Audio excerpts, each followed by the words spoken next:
Let's kick things off with a pretty fascinating paradox in the international job market. Imagine two candidates, right? They've got identical degrees, they went to identical universities, and they relocated to the exact same country for their master's program. Yet, fast forward 2 years, and candidate A is completely unemployed and drowning in debt, while candidate B just secured a six-figure infrastructure role. So why does that happen? Well, in this explainer, we're going to decode this massive discrepancy with clinical objectivity. We'll be looking at some recent expert analysis to reveal exactly why geographical borders actually matter way less than your empirical market alignment. And this quote right here really hits the nail on the head. The foundational mistake most people make is just asking the wrong questions. They ask, which country is the best? Or which one is safest for immigrants? But true success? It's fundamentally about market alignment, not geographic borders.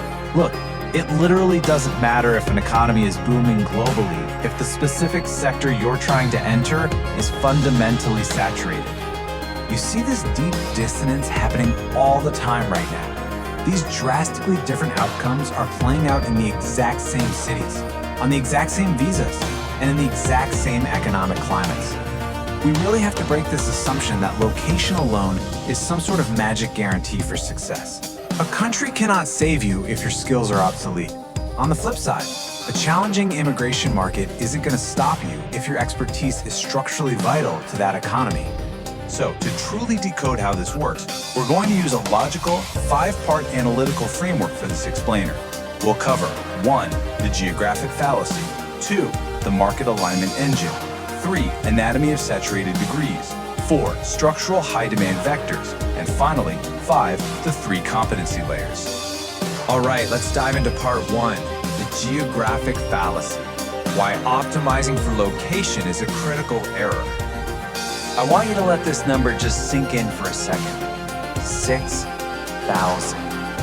Recent expert analysis highlighted a real scenario where a single baseline tech role, a pretty standard reporting analyst position, attracted 6,000 identical applications in just 5 days.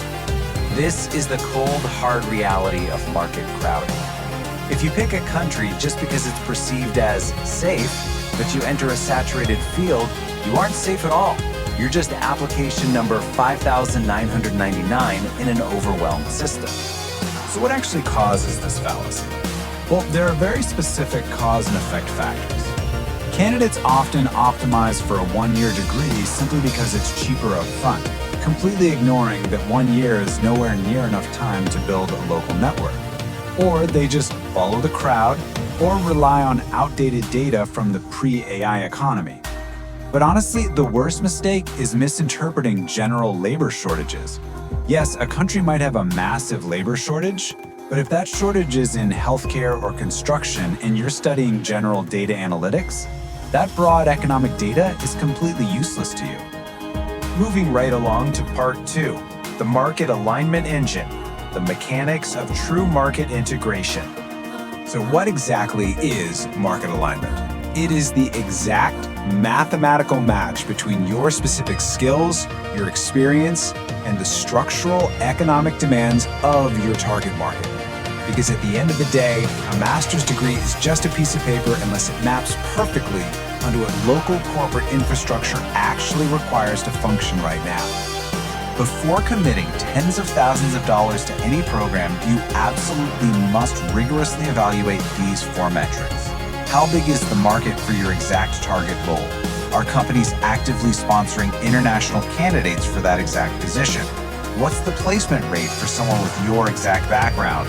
And finally, what actually makes you unique? If your strategy is simply, oh, I'll just figure it out when I get there, well, that's an incredibly expensive, uncalculated gamble. Now for part 3, anatomy of saturated degrees, the obsolescence of the entry-level baseline. Okay, here is the underlying structural mechanism at play right now. Rapid AI tool adoption, combined with some incredibly strict private equity cost-cutting mandates, have functionally eliminated the baseline entry-level competency layer in tech and business, the layer where most master students traditionally land. Actually, scratch that, used to land. It simply doesn't exist the way it did back in 2022. It's really eye-opening when you map out exactly why previously popular degrees are failing candidates today. Basic data analytics, largely automated by advanced AI business intelligence tools. General UX design, mostly commoditized. True entry-level product management roles have essentially been wiped out in favor of bringing in experienced engineers who want to transition. And basic machine learning is heavily saturated now because companies demand deep, fundamental software engineering skills first, not just the theoretical understanding of an algorithm. Which brings us to a really sharp million-dollar question. If these baseline technical roles are entirely saturated, where is the structural economic demand actually growing? What should you actually be focusing on? That leads us into part 4, structural high demand vectors, capitalizing on infrastructure and systems growth. Economic demand has structurally shifted toward the professionals who are building, securing, and scaling complex infrastructure. Think about data engineering. Everyone wants to build AI, but companies desperately need the data engineers to actually build the pipelines that feed those AI models. Cloud and DevOps professionals are needed to scale the massive compute required. Cybersecurity is absolutely exploding because new AI brings entirely new structural vulnerabilities. And then you have autonomous robotics and supply chain operations, which are basically bringing AI out of the cloud and applying it to real-world physical logistics. This is exactly where the capital is flowing right now. And it all boils down to this clinical reality. The labor market just doesn't reward average baseline talent anymore. Merely possessing a master's degree without deep structural specialization is a massive gamble. Today's market almost exclusively compensates infrastructure and systems level expertise. Finally, part 5, the 3 competency layers. This is the definitive stratification of candidate value. Relying purely on your academic credentials is a trap. Layer 1 is just basic tools, coding, and your degree. This layer is highly saturated, heavily automated, and frankly, it's where most applicants get stuck. Now, layer 2 is where you understand systems design in the actual business context. That definitely makes you stand out. But layer 3, that's where you connect those systems directly to real-world impact and complex problem solving. Layer 3 candidates are the true invaluable assets. When you translate this to market competition, the numbers are honestly pretty stark. 90% of applicants are stuck at layer 1, facing severe crowding and underemployment. About 30% push their way into layer 2, but the top 5% sitting at layer 3, they experience incredibly high market demand. This is exactly why layer 3 candidates easily juggle multiple job offers, while layer 1 candidates send out thousands of resumes and literally hear nothing back. So, true market security, it's not granted by your visa status or what city you live in. It's achieved exclusively at layer 3. Your ultimate goal absolutely must be evolving past those baseline tools and integrating yourself into the revenue-driving mechanics of a business. You have to be able to confidently explain exactly how your specific technical expertise solves their complex business problems.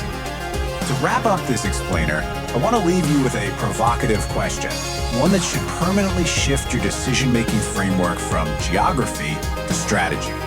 Are you entering a target market actually equipped to build its essential infrastructure?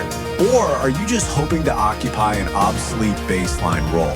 Master market alignment, escape the geographic fallacy, and aim directly for layer 3. Because ultimately, that is exactly how you decode international career success.